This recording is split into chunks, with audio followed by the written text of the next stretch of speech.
नमस्कार दोस्तों, welcome to selection पक्का यूट्यूब चैनल। सिलेक्शन पक्का यूट्यूब चैनल में आप सभी का स्वागत है। आज मैं एक बहुत बड़ी अनाउंसमेंट सिलेक्शन पक्का के प्लेटफॉर्म से करना चाहता हूं। अनाउंसमेंट ये है कि आज से हम यूपी पुलिस कांस्टेबल के लिए स्टैटिक जीके का एक स्पेशल बैच यहाँ पे स्टार्ट करने जा रहे हैं, जिसमें हम यूपी पुलिस कांस्टेबल का जीके का जितना भी सिलेबस है वो पूरा कवर कराएंगे और बहुत ही अच्छे तरीके से, उम्दा तरीके से कवर कराएंगे। आपका एक भी क्वेश्चन यहाँ पे छूटेगा नहीं। जब आप क्लास लेंगे तब आपको ये चीज बड़ी ही महसूस होगी कि हाँ भाई, जो स्टडी मटेरियल आपके लिए बनाया गया है बहुत ही सोच समझ के और बहुत ही अच्छी तरीके से टाइम देकर बनाया गया है। तो आज हम शुरुआत करेंगे यूपी के बेसिक इंट्रोडक्शन से। यहाँ पे बहुत ही सिंपल क्वेश्चनों से और उनको कॉम्प्लेक्स की तरफ लेके जाएंगे। एक ही क्वेश्चन से हम कैसे उससे कनेक्टेड क्वेश्चनों को करें सो दैट हम भूले भी ना और क्वेश्चन भी हमारे माइंड में एक कहानी के रूप में चलते रहें, उस हिसाब से हम इस बैच को चलाने वाले हैं। तो आज के इस लेक्चर में हम यूपी के बेसिक इंट्रोडक्शन से जितने भी क्वेश्चन हैं उसके बारे में यहाँ पे हम स्टडी करने जा रहे हैं, जिसमें इतिहास, यूपी उत्तर प्रदेश की स्थापना, इसकी राजधानी और इसके राज्य के चिन्ह जो हैं उनके बारे में पढ़ेंगे। यूपी पुलिस कांस्टेबल का पेपर जो भी बनाएगा, जहां तक वो जाएगा, हम भी उसी लेवल की तैयारी यहाँ पे आपको कराएंगे। तो घबराने की बिल्कुल भी बात नहीं है। पूरा अच्छे से कंसेप्ट के साथ यहाँ पे हम जीके को पढ़ेंगे। तो चलते हैं समय ना गवाते हुए क्वेश्चन की तरफ। देखिए, पहला जो क्वेश्चन है, उत्तर प्रदेश की राजधानी क्या है? तो इसके बारे में अभी आप लोग सोच रहे हो कि इतना आसान क्वेश्चन। हाँ भाई, इतना आसान क्वेश्चन, क्योंकि जो मैं क्वेश्चन कराऊंगा अभी, आप जब इस सेशन में आगे चलोगे तो आपको लगेगा कि हाँ, सिंपल से हम कॉम्प्लेक्स की तरफ, मुश्किल की तरफ जा रहे हैं। मुश्किल मतलब एक कहानी के तौर पे हम जब इसको करेंगे तो ये भी आसान लगने लगेगा। तो उत्तर प्रदेश की राजधानी क्या है, इसके बारे में सभी को पता होगा। उत्तर प्रदेश की जो राजधानी है वो क्या है? लखनऊ है। ठीक है, लेकिन इससे जुड़ा हुआ एक सवाल जो है उसके बारे में यहाँ पे डिस्कस करेंगे। कई बार पेपर में आ जाता है कि भाई, नवाबों के शहर, नवाबों के शहर के नाम से प्रसिद्ध शहर कौन सा है? तो भाई, लखनऊ जो है उसको नवाबों का शहर भी कहा जाता है। क्वेश्चन नंबर 2 ये बनता है कि जो लखनऊ है उसको नवाबों के शहर के नाम से प्रसिद्ध है और नवाबों के शहर के नाम से उसको जाना जाता है। ठीक है, तो पेपर में अगर आता है कि नवाबों के शहर के नाम से प्रसिद्ध कौन सा शहर है, तो लखनऊ पे टिक करके आ जाना भाई। ठीक है, चलते हैं दूसरे क्वेश्चन की तरफ। उत्तर प्रदेश की न्यायिक राजधानी क्या है? तो देखिए, इसकी जो न्यायिक राजधानी, अब न्यायिक राजधानी का मतलब है न्याय कहां होता है? कोर्ट में होता है भाई। ठीक है, तो उत्तर प्रदेश का कोर्ट कहां पे है? कहां पे है उत्तर प्रदेश का कोर्ट? प्रयागराज में। नाम क्या है? Allahabad high court. समझ में आ रहा है? Allahabad high court. तो इलाहाबाद हाई कोर्ट क्योंकि प्रयागराज में है, इसीलिए प्रयागराज इसकी न्यायिक राजधानी है। समझ में आया? उत्तर प्रदेश की न्यायिक राजधानी प्रयागराज क्यों है? क्योंकि वहां पे इलाहाबाद हाई कोर्ट है और इलाहाबाद हाई कोर्ट उत्तर प्रदेश का सुप्रीम कोर्ट है ना भाई। उत्तर प्रदेश का तो जो हाई कोर्ट है वो प्रयागराज में ही है। अब यहां से जितने भी क्वेश्चन बनेंगे उन क्वेश्चनों को हम यहाँ पे करने वाले हैं। बड़े ही इंपॉर्टेंट और जबरदस्त क्वेश्चन हम यहाँ पे इलाहाबाद हाई कोर्ट के बारे में करेंगे। ठीक है, सबसे पहले इसकी स्थापना की बात करें। अगर इलाहाबाद हाई कोर्ट की स्थापना की बात करूं तो इसकी जो स्थापना है वो कब होती है? तो इलाहाबाद हाई कोर्ट की जो स्थापना होती है वो होती है 17 मार्च 1866 को। 17 मार्च 1866 को इलाहाबाद हाई कोर्ट की स्थापना की जाती है। कहां पे की जाती है? ये लोकेशन भी याद रखना, आगरा में की जाती है। कहां पे की जाती है? आगरा में। अब उस समय जब इसकी स्थापना हुई थी तो उस समय उसका नाम, इसका नाम था उत्तर पश्चिमी प्रांतों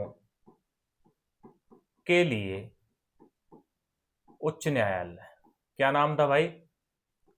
उत्तर पश्चिमी प्रांतों के लिए उच्च न्यायालय। जब 17 मार्च 1866 को इसकी स्थापना हुई तो इसका नाम था उत्तर पश्चिमी प्रांतों के लिए उच्च न्यायालय। क्लियर है? स्थापना कहां पे हुई? आगरा में होती है। उसके 3 साल बाद, लगभग 3 साल बाद, तो 1866 के 3 साल बाद मतलब 1869 में इसको उत्तर पश्चिमी प्रांतों के लिए जो उच्च न्यायालय था, इसको आगरा से शिफ्ट कर दिया जाता है। कहां शिफ्ट कर दिया जाता है? इलाहाबाद में। कहां शिफ्ट किया जाता है? इलाहाबाद में। क्लियर है? तो देखिए, स्थापना कहां हुई? आगरा में हुई। कब हुई? 17 मार्च 1866 को इसकी स्थापना हुई। उस समय इसका नाम क्या था? उत्तर पश्चिमी प्रांतों के लिए उच्च न्यायालय। उसके बाद 1869 में, करीब 3 साल बाद, इसको इलाहाबाद शिफ्ट कर दिया गया आगरा से। यहां तक क्लियर है? ठीक है। उसके बाद 11 मार्च, डेट ध्यान रखना, 11 मार्च 1919 को, 11 मार्च 1919 को इसका जो नाम है उसको चेंज कर दिया गया। उत्तर पश्चिमी प्रांतों के लिए उच्च न्यायालय के नाम को चेंज करके यहां पे इलाहाबाद हाई कोर्ट इसका नाम रख दिया गया। क्लियर है? तो ये क्वेश्चन पेपर में पूछे जाएंगे, इनको नोट कर लेना नोटबुक लेके। एक एक क्वेश्चन जो करा रहा हूं बड़ा ही इंपॉर्टेंट क्वेश्चन है, और यूपी पुलिस कांस्टेबल के पर्सपेक्टिव से देखें तो एक एक क्वेश्चन बड़ा इंपॉर्टेंट होने वाला है। ठीक है। पहला क्वेश्चन, उत्तर प्रदेश की न्यायिक राजधानी क्या है? इलाहाबाद। प्रयागराज। प्रयागराज क्यों है? क्योंकि इसमें इलाहाबाद हाई कोर्ट है। ठीक है, वहां पे इसका हाई कोर्ट है, इसलिए न्यायिक राजधानी प्रयागराज है। इसकी स्थापना कब हुई? ठीक है, अब देखो हम स्टार्टिंग से कर रहे हैं। स्थापना हुई 17 मार्च 1866 को। कहां पे हुई? आगरा में। उस समय इसका नाम क्या था? उत्तर पश्चिमी प्रांतों के लिए उच्च न्यायालय। उसके बाद 1869 में इसको आगरा से कहां पे शिफ्ट कर दिया गया? इलाहाबाद में शिफ्ट कर दिया गया। ठीक है। उसके बाद 11 मार्च 1919 को इसका नाम बदल के इलाहाबाद हाई कोर्ट कर दिया गया। तो ये क्वेश्चन पेपर में पूछे जाएंगे कि भाई इलाहाबाद हाई कोर्ट का नाम उत्तर पश्चिमी प्रांतों के लिए उच्च न्यायालय से बदलकर इलाहाबाद हाई कोर्ट कब रखा गया? तो ये डेट ऑप्शन में होगी, याद कर लेना, 11 मार्च 1919। ठीक है, आगे चलते हैं। एक नया क्वेश्चन यहां से जो बनता है वो बनता है कि भाई इलाहाबाद हाई कोर्ट का फर्स्ट चीफ जस्टिस, मतलब पहला मुख्य न्यायाधीश कौन था?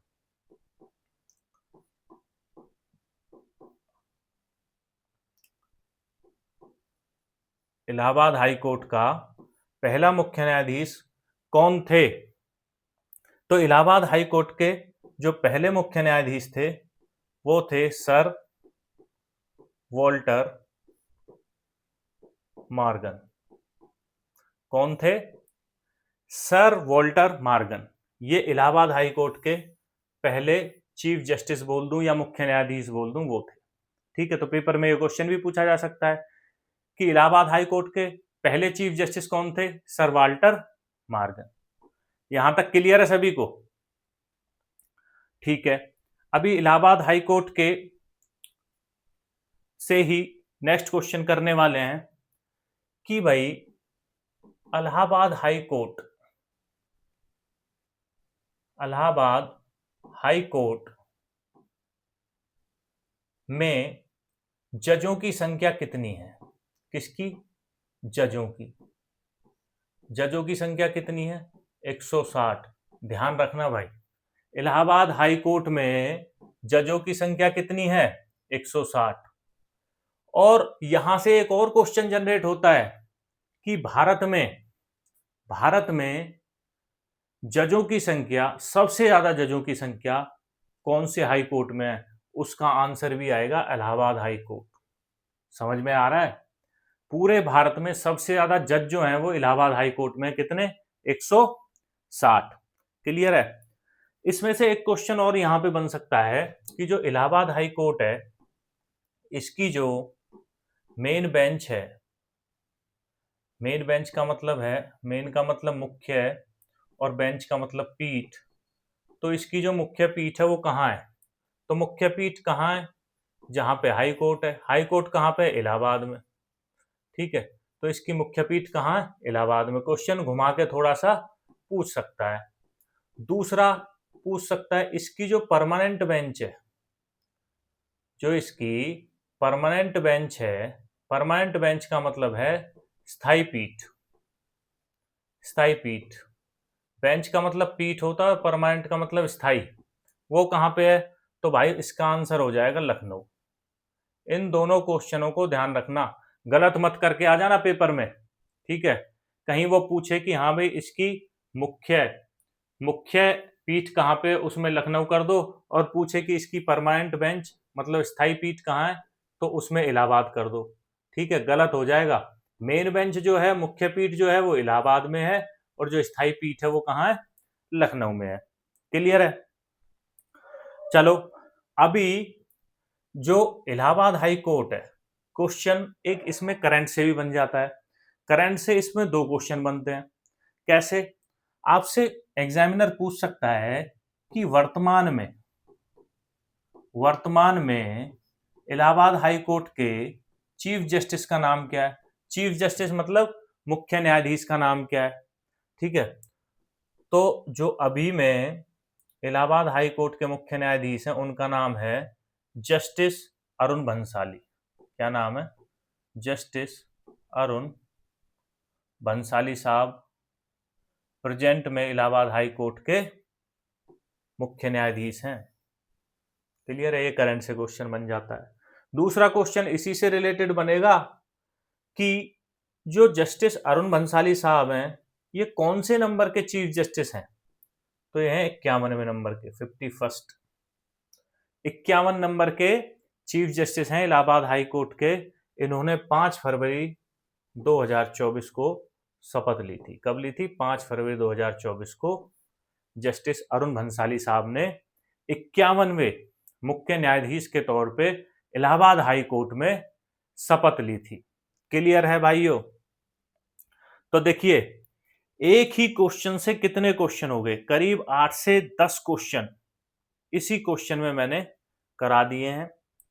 चलते हैं नेक्स्ट क्वेश्चन की तरफ। अगला क्वेश्चन है उत्तर प्रदेश की स्थापना कब हुई?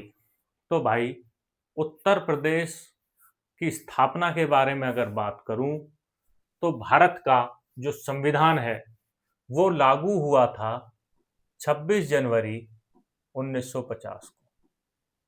26 जनवरी 1950 को जो भारत का संविधान है, संविधान जो है वो लागू हुआ था। ये क्वेश्चन भी आएगा भाई। ठीक है, कि भारत का संविधान कब लागू हुआ? 26 जनवरी 1950 को। ठीक है, लेकिन संविधान को लागू होने से 2 दिन पहले, कितने दिन पहले? 2 दिन पहले। अब 26 जनवरी से 2 दिन पहले की अगर बात करूं तो क्या आएगा? 24 जनवरी। क्या आएगा? 24 जनवरी। तो 24 जनवरी 1950 को, 24 जनवरी 1950 को यहां पे उत्तर प्रदेश की स्थापना होती है। कब होती है? 24 जनवरी 1950 को। क्लियर है भाइयों? तो आपको ये याद रखना है, जब हमारा संविधान लागू हुआ था, तो इससे दो क्वेश्चन देखो, कनेक्ट करके अगर क्वेश्चनों को याद करोगे बड़ा आसान होगा, लेकिन अगर क्वेश्चनों को रटोगे ना तो बड़ा मुश्किल हो जाएगा। कितने क्वेश्चनों को रटोगे भाई जीके में? चीजों को कनेक्ट करके जब तक आप नहीं पढ़ोगे, जब तक आपके दिमाग में वो चीजें बैठेंगी नहीं। आप रटते रहो, ठीक है, बन जाओ रट्टू टोटा बन जाओ, ठीक है, तोता बन जाओगे, रटते रहोगे, लेकिन चीजें समझ में नहीं आएंगी जब तक चीजों को कनेक्ट नहीं करोगे एक दूसरे से। तो आपको ये याद कैसे करना है उत्तर प्रदेश की स्थापना कब हुई थी? तो भाई जब भारत का संविधान लागू हुआ, 26 जनवरी 1950 को भारत का संविधान लागू हुआ, उससे 2 दिन पहले उत्तर प्रदेश बन गया था। मतलब 24 जनवरी 1950 को इसकी स्थापना कर दी गई थी। ठीक है, लेकिन बात करें इसके पुराने नाम की, अभी स्थापना इसकी हो गई, उत्तर प्रदेश इसका नाम रख दिया गया। उससे पहले इसको किस नाम से जाना जाता था? मतलब 24 फरवरी 1950 से पहले इसको किस नाम से जाना जाता था? तो उस टाइम पे इसका जो नाम था वो था, नाम तब भी यूपी था लेकिन फुल फॉर्म अलग थी। अभी उत्तर प्रदेश है, जब था यूनाइटेड प्रोविंस। क्या था? United province. Hindi plus English दोनों में बताऊंगा, घबराने की जरूरत नहीं है। कभी बोलो कि भाई ये मास्टर जी तो अंग्रेज बन रहा है इधर, ठीक है, अंग्रेज की बात नहीं है भाई। यूपी जो यूनाइटेड प्रोविंस है, इसको उस टाइम संयुक्त प्रांत बोलते थे। क्या बोलते थे? संयुक्त प्रांत। तो अगर क्वेश्चन आ जाए कि 24 जनवरी 1950 से पहले उत्तर प्रदेश का नाम क्या था, तो क्या था? संयुक्त प्रांत नाम था। समझ में आया? और ये जो नाम था इसको हम 1937 से 1950 तक हमने ये यूज किया, संयुक्त प्रांत। उसके बाद 24 जनवरी 1950 को इसको उत्तर प्रदेश के नाम से जाने जाने लगा। अभी एक क्वेश्चन इससे और बनता है, एक क्वेश्चन और बड़ा ही इंपॉर्टेंट क्वेश्चन बनता है कि भाई उत्तर प्रदेश दिवस, क्या उत्तर प्रदेश दिवस, जिसको यूपी दिवस भी बोल सकते हैं, किस दिन मनाया जाता है? उत्तर प्रदेश दिवस किस दिन मनाया जाता है? 24 जनवरी। कब मनाया जाता है? 24 जनवरी, जिस दिन इसकी स्थापना हुई थी उस दिन ही तो मनाएंगे भाई। समझ में आया? क्लियर है? कोई समस्या यहां तक? मजा आ रहा है क्लास में? मजा आएगा भाइयों, मजा आएगा। अगर आप मजा लोगे तो मजा आएगा। और गुग्गुओं की तरह ऐसे ही क्लास को देखते रहोगे, दुनिया भर के यूट्यूब चैनल चल रहे हैं, किसी पे जाके देख लो।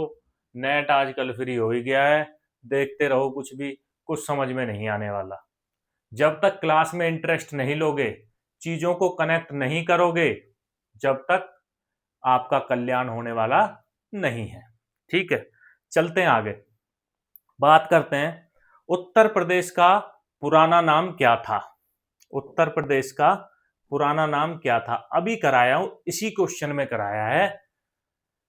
अभी बताया था मैंने 24 जनवरी 1950 से पहले इसको किस नाम से जानते थे? संयुक्त प्रांत। किस नाम से जानते थे? संयुक्त प्रांत, यूनाइटेड प्रोविंस। किसका दिया हुआ नाम है? अंग्रेजों का। भारत में सरकार बनी, आजाद हुए, तुरंत नाम चेंज कर दिया, उत्तर प्रदेश 24 जनवरी 1950 को स्थापना कर दी। क्लियर है यहां पे? ठीक है, अभी नेक्स्ट पे चलते हैं।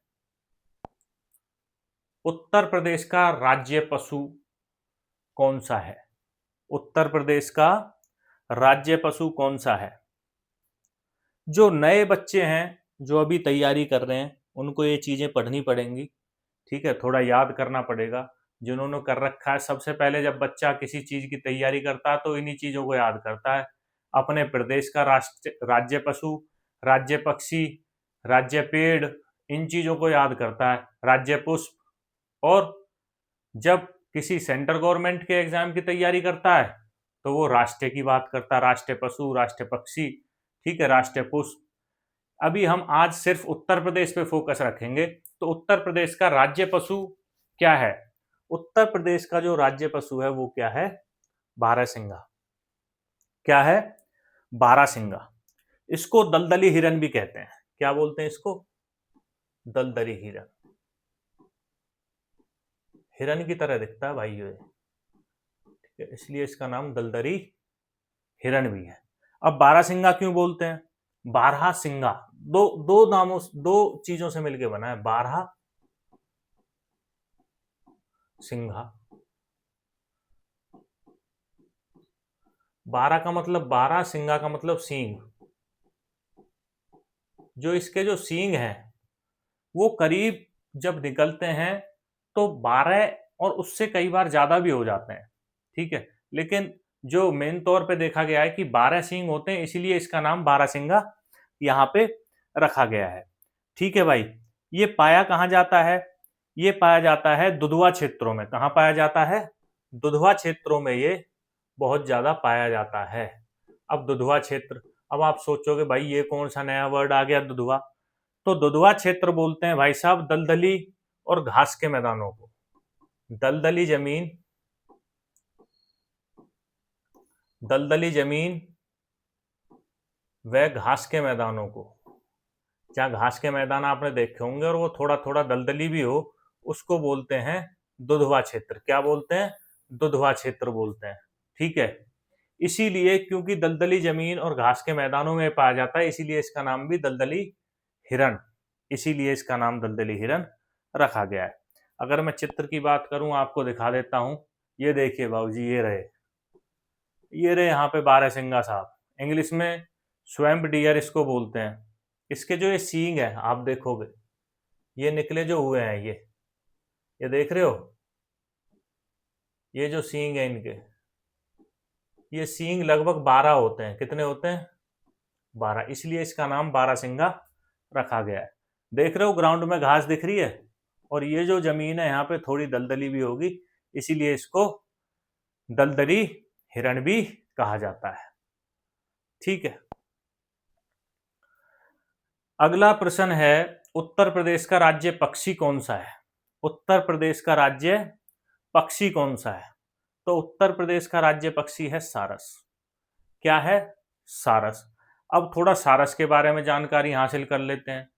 ठीक है, सारस जो है ना, ये उत्तर प्रदेश का राज्य पक्षी तो है ही, इसको इंग्लिश में सेरस क्रेन बोलते हैं। क्या बोलते हैं? सेरस क्रेन। इंग्लिश में इसका नाम क्या है? सेरस क्रेन।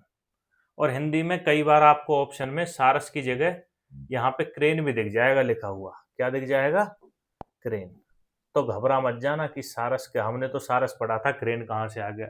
सारस दिख जाए तब भी लगा देना, सारस क्रेन दिख जाए तब भी ऑप्शन को लगा देना, छोड़ के मत आ जाना।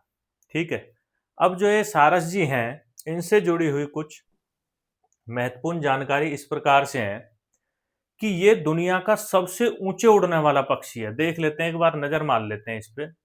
ये है सारस जी, सारस क्रेन। ठीक है, ये क्या है? दुनिया का सबसे ऊंचा उड़ने वाला पक्षी है। दुनिया का सबसे ऊंचे उड़ने वाला पक्षी है भाई साहब सारस क्रेन। तो ये क्वेश्चन भी आ सकता है, दुनिया का सबसे ऊंचा उड़ने वाला पक्षी का नाम क्या है? सारस क्रेन है। ठीक है, इसकी जो ऊंचाई होती है, ये लगभग आदमी के बराबर का होता है, 5 से 6 फीट तक इसकी ऊंचाई हो सकती है। ठीक है, जरूर नहीं है, छोटा भी हो सकता है, आदमी भी छोटे बड़े होते हैं, बट जो एवरेज हाइट है 5 से 6 फीट, एवरेज हाइट जो है इसकी 5 से 6 फीट रखी गई है। ठीक है, इसको प्रेम का प्रतीक माना जाता है। क्या माना जाता है? प्रेम का प्रतीक माना जाता है भाई साहब सारस क्रेन को। सारस जी हैं बहुत, अब प्रेम का प्रतीक मानते हैं इनको, कुछ ना कुछ तो इनके अंदर होगा, है ना? तभी तो इनको प्रेम का प्रतीक मानते हैं। अगर हम बात करें ये पाए कहां जाते हैं, तो ये मुख्य रूप से वेटलैंड, वेटलैंड जिसको आर्द्र भूमि भी बोलते हैं, उनमें पाए जाते हैं। कहां पे पाए जाते हैं? आर्द्र भूमि, जिसको इंग्लिश में वेटलैंड बोलते हैं। मुख्य रूप से वहां पे इनकी जो है वो पाए जाते हैं। क्लियर है यहां तक? अभी मैं बात करूं, नेक्स्ट क्वेश्चन पे चलते हैं। उत्तर प्रदेश का राज्य वृक्ष कौन सा है? उत्तर प्रदेश का जो राज्य वृक्ष है वो कौन सा है? कौन सा है भाइयों? अशोक का। अशोक का पेड़ जो है उसको उत्तर प्रदेश का राज्य वृक्ष माना जाता है। क्यों माना जाता है? ठीक है, और इसका अर्थ क्या है, और इसका प्रतीक क्या है, सारी चीजों के बारे में यहां पे जानकारी हासिल करेंगे। सबसे पहले जो अशोक है, अशोक जो शब्द है, जो अशोक शब्द है, अगर इसकी मैं संधि विच्छेद करूं तो ये दो शब्दों से मिलकर बना है, अशोक। किस किस से मिलकर बना है? अशोक। और ए का मतलब होता है यहाँ पे नेगेटिव। हिंदी में ए का मतलब नेगेटिव होता है, मतलब जहां पे शोक ना हो, जहां पे शोक ना हो उसका, इसीलिए इसको बोलते हैं अशोक। अशोक का मतलब है जहां पे शोक ना हो। शोक ना हो का मतलब है, शोक का मतलब होता है दुख, जहां पे दुख ना हो, जहां पे दुख ना हो। और जहां पे दुख ना होगा वहां पे क्या होगा, खुशी होगी। क्या होगी, खुशी होगी। वहां पे क्या होगी, समृद्धि होगी। क्या होगी, समृद्धि होगी वहां पे। ठीक है। और वहां पे क्या होगा, शांति होगी। वहां पे क्या होगी, शांति होगी वहां पे। क्लियर है भाइयों? अरे समझ में आ रहा है? तो देखिए, अशोक का जो शाब्दिक अर्थ, अब यहाँ पे हम हिंदी भी पढ़ रहे हैं भाई, संधि विच्छेद करा रहा हूं इधर। ठीक है, देखिए जो अशोक है, अशोक दो शब्दों से मिलकर बना है, अशोक, अशोक। और ए का मतलब होता है नेगेटिव हिंदी में। ठीक है, शोक का मतलब होता है दुख। तो जहां पे दुख ना हो उसको क्या बोलते हैं, अशोक। अब दुख ना हो उसको बोलते हैं अशोक। तो दुख ना होगा तो क्या होगा, खुशी होगी भाई, समृद्धि होगी, शांति होगी। ठीक है। तो अगर बात करूं अशोक किसका प्रतीक है, तो अशोक जो वृक्ष है वो खुशी, समृद्धि और शांति का प्रतीक है। ठीक है, इसीलिए इसको उत्तर प्रदेश का राज्य वृक्ष माना जाता है, क्योंकि ये खुशी, समृद्धि और शांति का प्रतीक है। क्लियर है?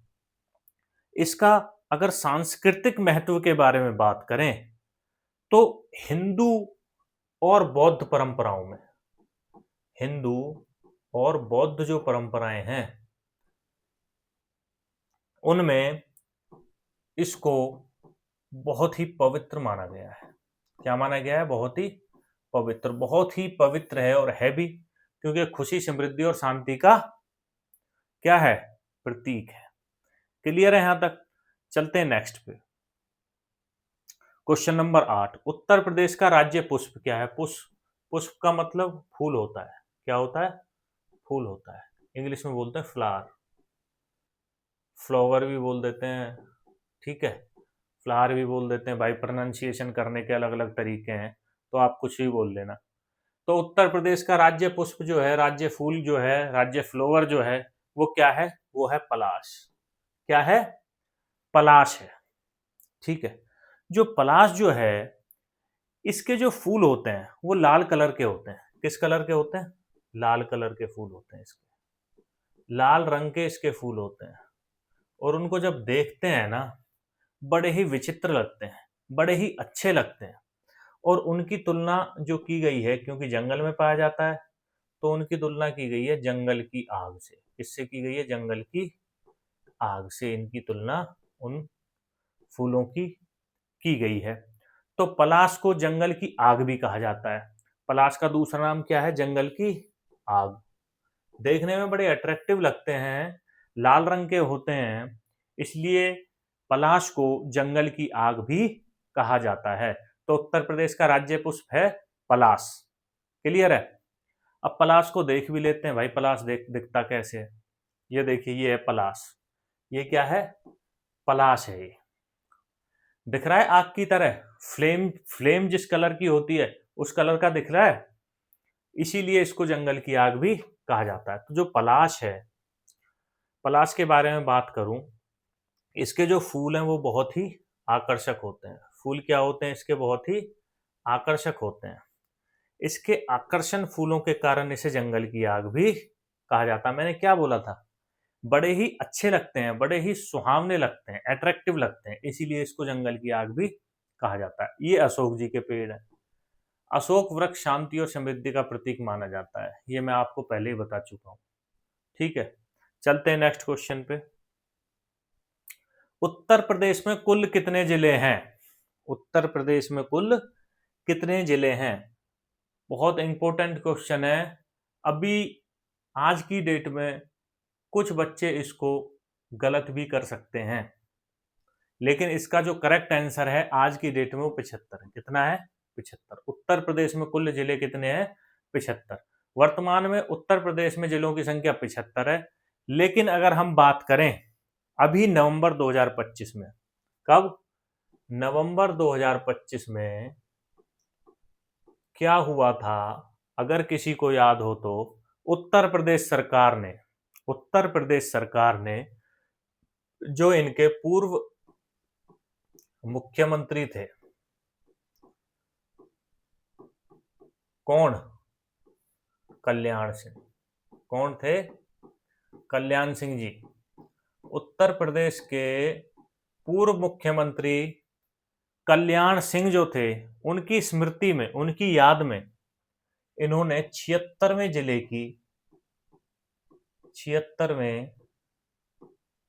जिले की घोषणा कर दी थी। 76वें जिले के गठन की घोषणा इन्होंने यहां पे कर दी थी।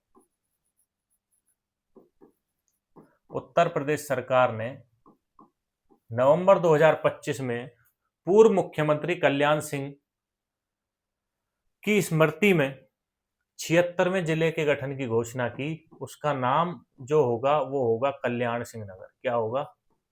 कल्याण सिंह नगर।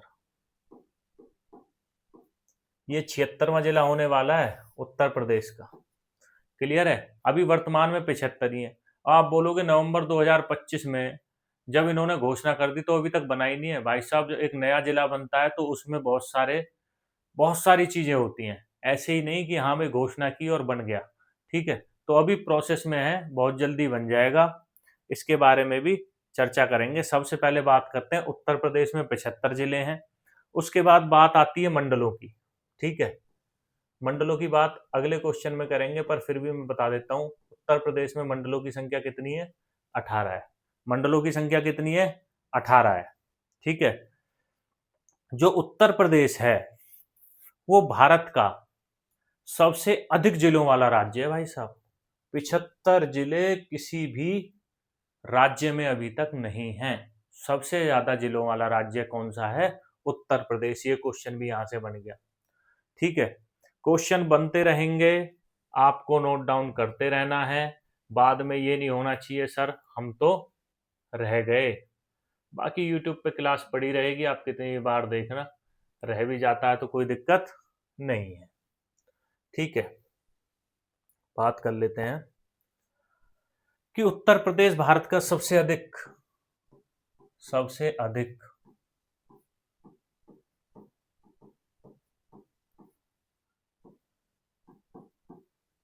जिलों वाला राज्य।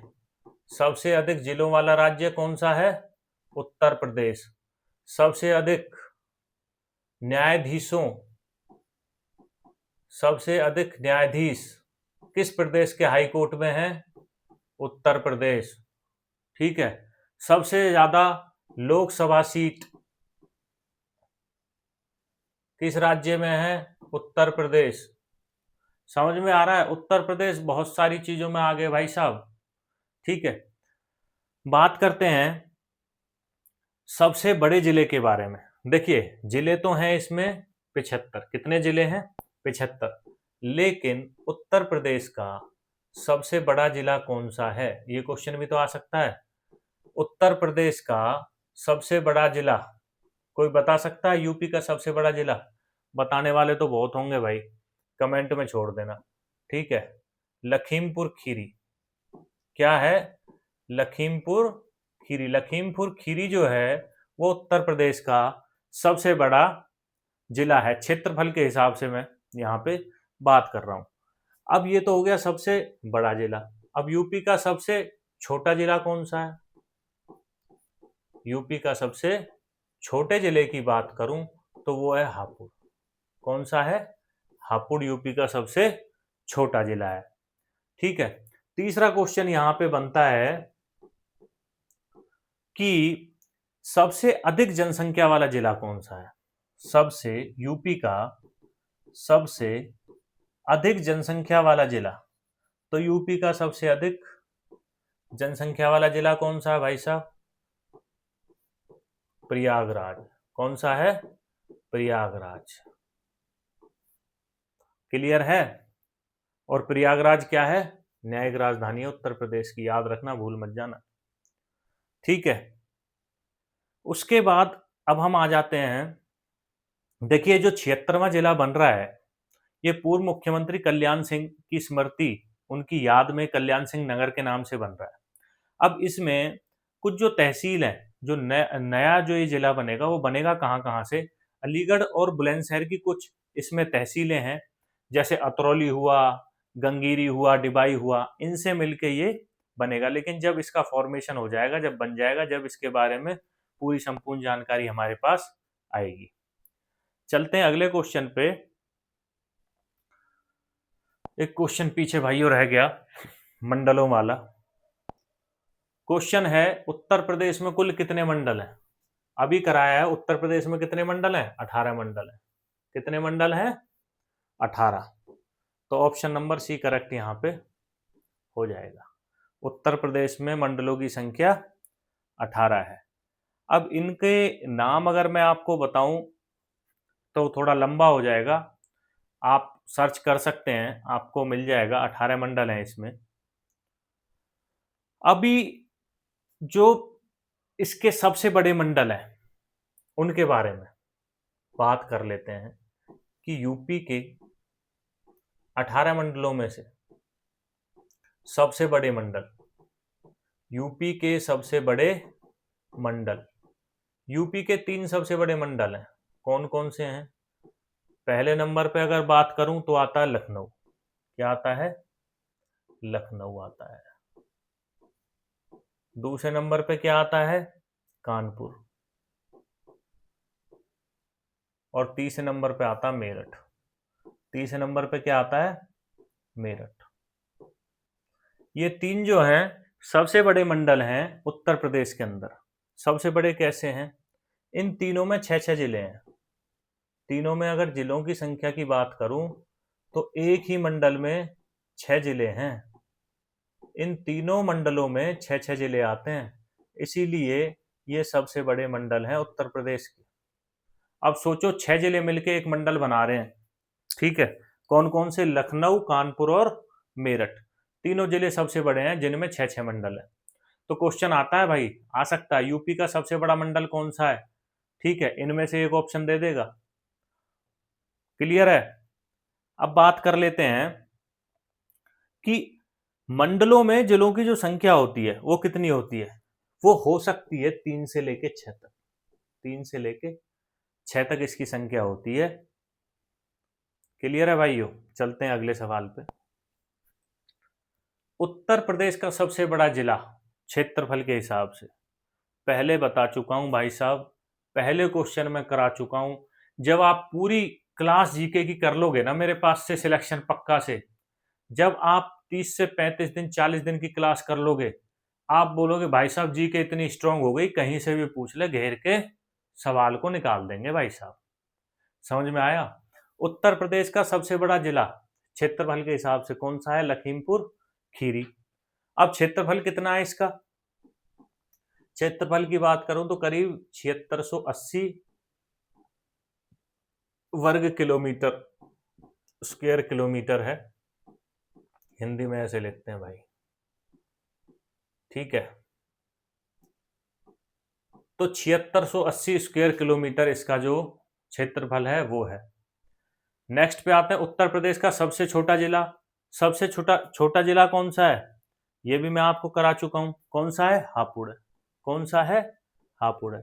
इसका जो एरिया है वो करीब 660 वर्ग किलोमीटर है। 660 वर्ग किलोमीटर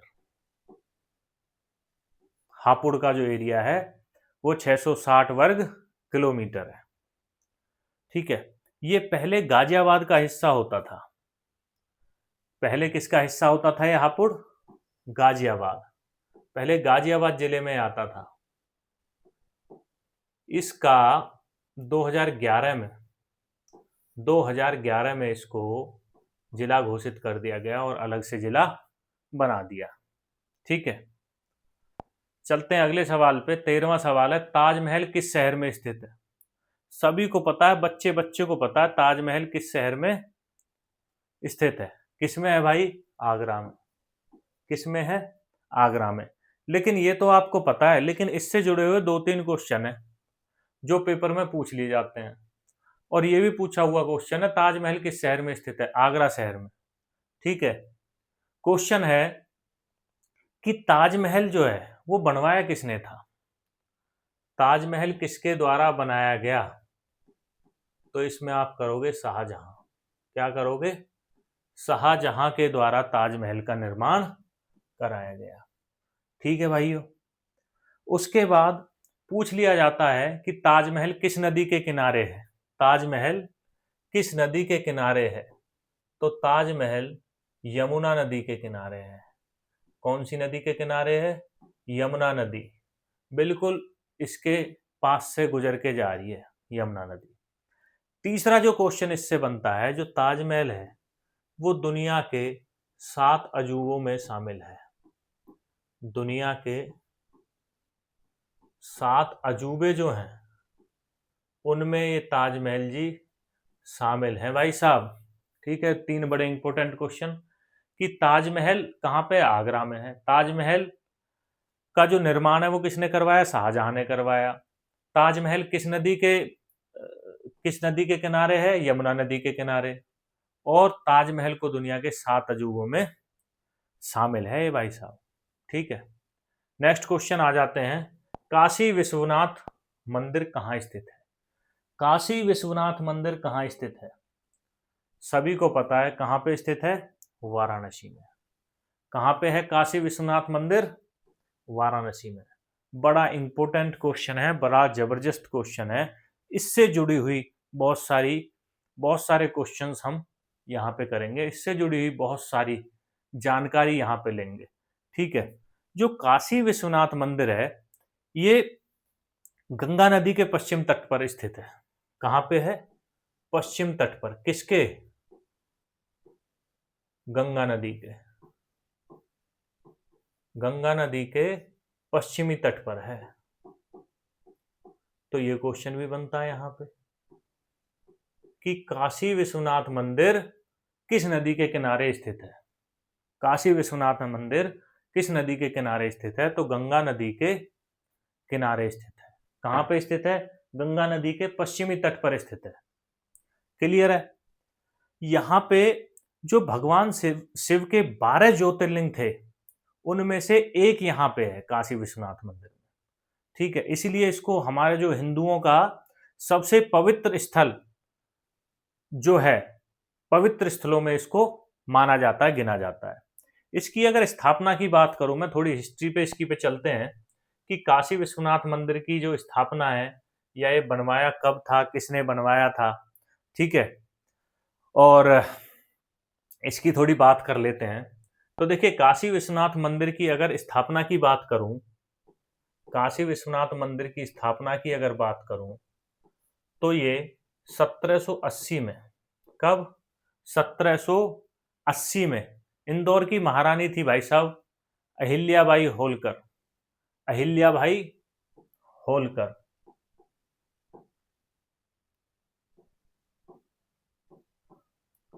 अहिल्याबाई होलकर कहाँ की महारानी थी? इंदौर की महारानी। इंदौर की महारानी थी अहिल्याबाई होलकर। उन्होंने 1780 में इसका जो है वो निर्माण कराया था। क्लियर है? उसके बाद महाराजा रंजीत सिंह जो थे, ये बड़ा ही इंपॉर्टेंट चीज है भाई साहब। महाराजा रंजीत सिंह ने क्या कराया था? महाराजा रंजीत सिंह ने इसके मंदिर के शिखर पर 1000 किलो सोने की परत चढ़वाई थी। सोचो भाई साहब, 1000 किलो सोने की परत इसके मंदिर के शीर्ष पर चढ़वाई गई थी। किसके द्वारा? महाराजा रणजीत सिंह के द्वारा। महाराजा रणजीत सिंह ने किसके ऊपर? काशी विश्वनाथ मंदिर के ऊपर, शिखर पर। क्लियर है? अभी दिसंबर 2021 में जो प्रधानमंत्री हमारे, जो अभी करंट में वर्तमान में प्रधानमंत्री हैं, श्री नरेंद्र मोदी, उन्होंने काशी विश्वनाथ धाम कॉरिडोर का उद्घाटन भी 2021 में यहाँ पे किया था। ये कॉरिडोर किस लिए इसका उद्घाटन किया था? इसका उद्घाटन किया था ताकि ये मंदिर से सीधा गंगा तट पर, गंगा तट पर श्रद्धालुओं को ले जाए, पतली पतली गलियों में से श्रद्धालुओं को ना जाना पड़े। ठीक है, तो इसलिए श्री काशी विश्वनाथ धाम कॉरिडोर की स्थापना यहाँ पे श्री नरेंद्र मोदी के द्वारा 2021 में की गई थी। ठीक है भाइयों, बड़ा इमामबाड़ा कहाँ स्थित है? बड़ा इमामबाड़ा, ठीक है, कहाँ पे स्थित है भाइयों? ये लखनऊ में स्थित है। बड़ा इमामबाड़ा जो है वो लखनऊ में स्थित है। ठीक है, इसे आसफी इमामबाड़ा के नाम से भी जाना जाता है। इसे आफसी इमामबाड़ा। क्यों भाई, ऐसा क्या हुआ था कि इसको आफसी इमामबाड़ा के नाम से भी जाना जाता है? क्यों जाना जाता है? जो इसका निर्माण था वो आसफउद्दौला ने करवाया था। किसने करवाया था इसका निर्माण? निर्माण जो इसका करवाया था वो करवाया था आसफ उद्दौला ने। आसिफ उद्दौला ने इसका निर्माण करवाया था। कब करवाया था? निर्माण कब करवाया था? 1784 में। किसने करवाया था? आसिफ उद्दौला ने। किसका करवाया था? बड़ा इमामबाड़ा। इसीलिए इसको आपसी इमामबाड़ा भी बोलते हैं, क्योंकि आसिफ उद्दौला ने इसका निर्माण करवाया था। ठीक है भाई, चलते हैं नेक्स्ट क्वेश्चन पर। ये आसफी है भाई, आपसी नहीं, आसफी, आसफी इमामबाड़ा। 16वां क्वेश्चन है, उत्तर प्रदेश का उच्च न्यायालय कहाँ स्थित है? कर चुके हैं, इससे जुड़े सारे सवालों का तोड़ हम निकाल चुके हैं दूसरे क्वेश्चन में ही, जो था उत्तर प्रदेश की न्यायिक राजधानी कौन सी है, उसमें ही हम इसका पूरा तोड़ निकाल चुके हैं। यहाँ भी आपका रिवीजन करा देता हूँ। उत्तर प्रदेश का उच्च न्यायालय कहाँ स्थित है? प्रयागराज में स्थित है। ठीक है, तो प्रयागराज में उसका नाम क्या है? Allahabad high court. क्या नाम है? Allahabad high court. थोड़ी स्पीड में करते हैं क्योंकि ये हमने कर लिया है रिवीजन के तौर पे, यहाँ पे मैं आपको करा रहा हूँ। Allahabad high court. तो इलाहाबाद हाई कोर्ट जो है, इसमें जो बेंच की बात करूं तो इसकी मेन बेंच कहाँ है? मेन बेंच है इसकी इलाहाबाद में। मेन बेंच कहाँ है? इलाहाबाद में। इसकी जो परमानेंट बेंच है, परमानेंट बेंच मतलब स्थायी पीठ, परमानेंट पीठ, स्थायी पीठ कहाँ है? लखनऊ में। स्थायी पीठ कहाँ है इसकी? लखनऊ में। इसकी स्थापना कब हुई थी? 17 मार्च 1866 को। 17 मार्च 1866 को इसकी स्थापना हुई थी। इसका नाम क्या था? उत्तर पश्चिमी प्रांतों के लिए उच्च न्यायालय। उत्तर पश्चिमी प्रांतों के लिए उच्च न्यायालय।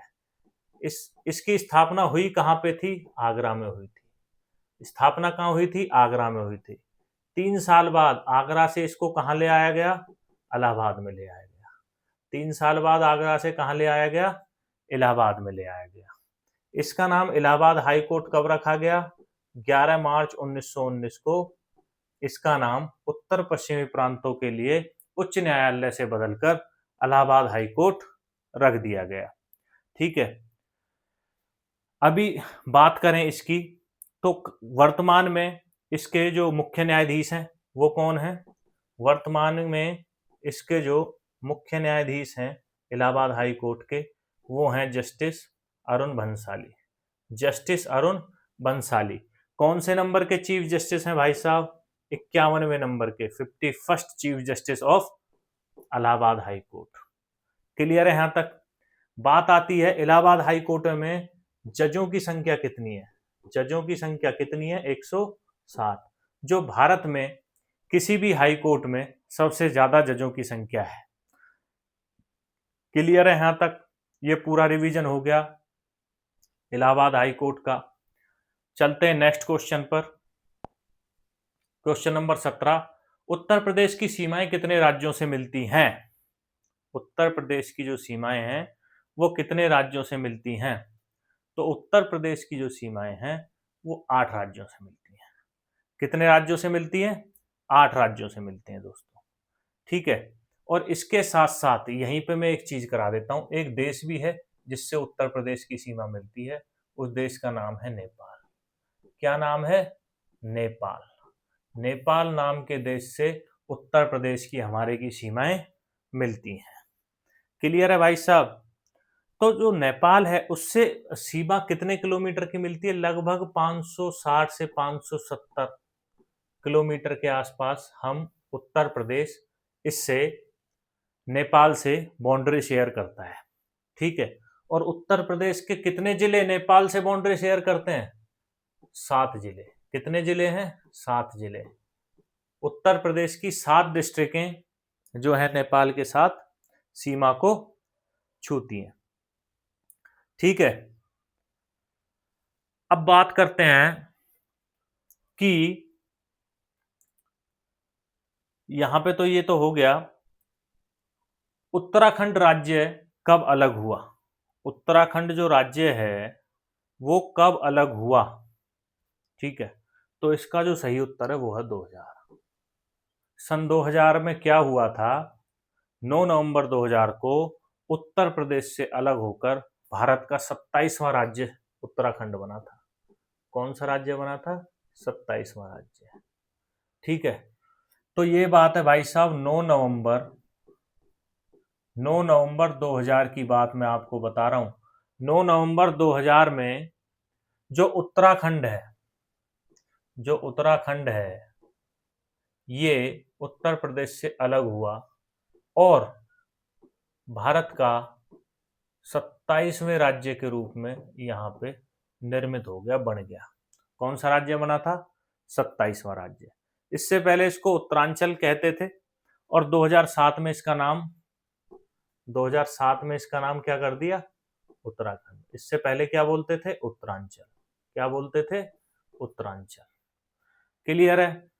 यहां तक कोई डाउट है तो बताओ।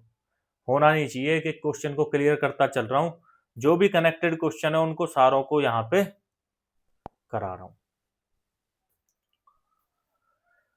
उत्तर प्रदेश की लोकसभा सीटें कितनी हैं? उत्तर प्रदेश की लोकसभा सीटें कितनी है भाई? 80 सीटें हैं। उत्तर प्रदेश में कितनी लोकसभा सीटें हैं? 80 लोकसभा सीटें हैं, जो भारत में सबसे ज्यादा हैं, मैं आपको पहले बता चुका हूं। ठीक है। अब यहाँ पे बात कर लेते हैं कि लोकसभा सीटों की अगर बात हो रही है तो लोकसभा का इलेक्शन लड़ने के लिए मिनिमम एज कितनी होनी चाहिए? 25 वर्ष। कितनी होनी चाहिए? 25 वर्ष। जो इनका कार्यकाल है लोकसभा के लिए, जो हमारे एमपीज बनते हैं, मेंबर ऑफ पार्लियामेंट बनते हैं, ठीक है, जो सांसद बनते हैं, उनका कार्यकाल कितने साल का होता है? 5 वर्ष का कार्यकाल उनका होता है। कितने वर्ष का कार्यकाल होता है? 5 वर्ष का कार्यकाल होता है। उनकी उम्र कितनी होती है? 25 वर्ष होती है। ठीक है। नेक्स्ट चलते हैं, उत्तर प्रदेश की राज्यसभा सीटें कितनी है? तो उत्तर प्रदेश में कितनी राज्यसभा सीटें हैं भाई साहब? 31 राज्यसभा सीटें। कितनी हैं? 31 राज्यसभा सीटें हैं।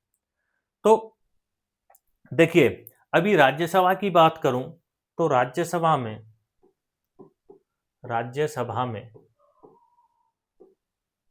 जो राज्यसभा सांसदों का कार्यकाल होता है वो कितने साल का होता है? 6 वर्ष का होता है। कितने का होता है? 6 वर्ष का होता है। ठीक है। अब राज्यसभा की बात, यहाँ पे 1-2 फैक्ट राज्यसभा से लेके हम कर लेते हैं। राज्यसभा के सांसदों का कार्यकाल कितने वर्ष का होता है? 6 वर्ष का होता है। क्लियर है? और हर 2 वर्ष में इसके 1/3 सदस्य बदल जाते हैं। ये भी बहुत इंपॉर्टेंट बात है भाई साहब। 1/3 सदस्य बदल जाते हैं। हर 2 साल में क्या होता है? 1/3 सदस्य बदल जाते हैं। 1/3 बदलेंगे, फिर नए 1/3 आएंगे, फिर अगले 2 साल में फिर 1/3 बदल देंगे, फिर 1/3 नए आएंगे, और फिर तीसरी टर्म में 1/3 बदलेंगे, फिर 1/3 आएंगे। समझ में आया बात? ये यहाँ पे मैंने आज के सेशन में आपको 20 क्वेश्चन यहाँ पे कराए हैं, तो आप इनको 20 ना समझें, करीब इनको 80 से 100 क्वेश्चन आप इनको समझ सकते हो, क्योंकि आपको भी पता है कोई क्वेश्चन जो उससे रिलेटेड है वो मैंने छोड़ा नहीं है। और अगर आप डेली 20 से 25 सवाल की क्लास आप करोगे तो भाई साहब आप पेपर को ना, यूपी पुलिस कांस्टेबल की जीके को रगड़ के आ जाओगे। मैं ईमानदारी से बता रहा हूं, जो मतलब जो मैटर मैं यहाँ पे पढ़ा रहा हूं वो ही पेपर में आता है। हम ये नहीं एडवांस पढ़ेंगे, यूपीएससी का पढ़ेंगे, इजी क्वेश्चन है। भाई पेपर में आते हैं क्वेश्चन, इजी कुछ नहीं होता है। जो चीज हमें याद है वो इजी होती है, जो चीज हमें याद नहीं है वो हमारे लिए मुश्किल होती है ना। तो कई बार आपको टीचर या स्टूडेंट ये बोलेंगे भाई ये तो इजी चीज है। भाई तेरे लिए इजी है, उसके लिए इजी नहीं है जिसको नहीं आता है। ठीक है, इजी कोई भी चीज, इजी का मतलब है आसान। आसान कोई भी चीज किसके लिए होती है? उसके लिए होती है जिसको वो चीज आती है। कोई भी चीज है, ठीक है, वो उसके लिए आसान होगी। और मुश्किल, मुश्किल बोल दूं या डिफिकल्ट बोल दूं, बोलते हैं भाई ये तो बहुत डिफिकल्ट क्वेश्चन है। भाई डिफिकल्ट डिफिकल्ट कुछ नहीं है, तेरे को आते नहीं है, तेरे को ये आते नहीं है इसीलिए डिफिकल्ट लग रहे हैं। तेरे को आते हैं, तूने बहुत बार इनको पढ़ा है इसलिए तेरे को ये इजी लग रहे हैं। अब जो नया बच्चा तैयारी में उतरा है यूपी पुलिस कांस्टेबल की में, पहली बार उसने बच्चे ने फॉर्म भरा है, उसके लिए सारे क्वेश्चन नए हैं, उसके लिए इजी नहीं है। हो सकता है दो चार क्वेश्चन उसने जो अब उसकी जनरल नॉलेज है उससे इसमें वो कर दे सही, बट जो ये चीजें हैं जो मैं इनसे रिलेटेड क्वेश्चंस करा रहा हूं ये तो भाई पढ़नी पड़ेंगी। ये तो उसके लिए मुश्किल ही है, पहली बार जो कर रहा है। ठीक है, तो कोई भी चीज आसान नहीं होती, कोई भी चीज मुश्किल नहीं होती। ये डिपेंड करता है आपकी सोच के ऊपर, आपकी नॉलेज के ऊपर। जो चीज आपको आएगी वो आपके लिए आसान होगी, जो चीज आपको नहीं आएगी वो आपके लिए मुश्किल होगी। तो इसी प्रकार से क्लासों में बने रहें। सिलेक्शन पक्का यूट्यूब चैनल आपको यूपी पुलिस कांस्टेबल की पूरी जीके कराएगा, बड़े अच्छे से कराएगा, और आपको सिलेक्शन की पूरी गारंटी भी यहाँ पे मिलेगी। लेकिन वो तभी मिलेगी जब आप रेगुलर क्लासेस अटेंड करोगे और साथ के साथ तैयारी करोगे। हर क्लास के लास्ट में, जैसे आज फर्स्ट क्लास हुई है, आने वाले कल मैं पहले अगले दिन के 20 क्वेश्चन कराऊंगा। उसके बाद जो फर्स्ट डे की क्लास है इसकी 5 से 10 मिनट में रिवीजन करा दूंगा। सारा रिवीजन यहाँ पे हो जाएगा, आपको घबराने की जरूरत नहीं है। वो सिरदर्दी मेरी है, मुझे कैसे कराना है, सिर्फ आपको बने रहना मेरे साथ और बढ़िया तरह से करेंगे। कोई टेंशन लेने वाली बात नहीं है। बस आप 1 घंटा डेली जीके को दीजिए मेरे साथ, आसान होगा आपके लिए। मिलते हैं कल नेक्स्ट वीडियो में अगले क्वेश्चनों के साथ और इसके रिवीजन के साथ। तब तक के लिए राम राम, नमस्कार।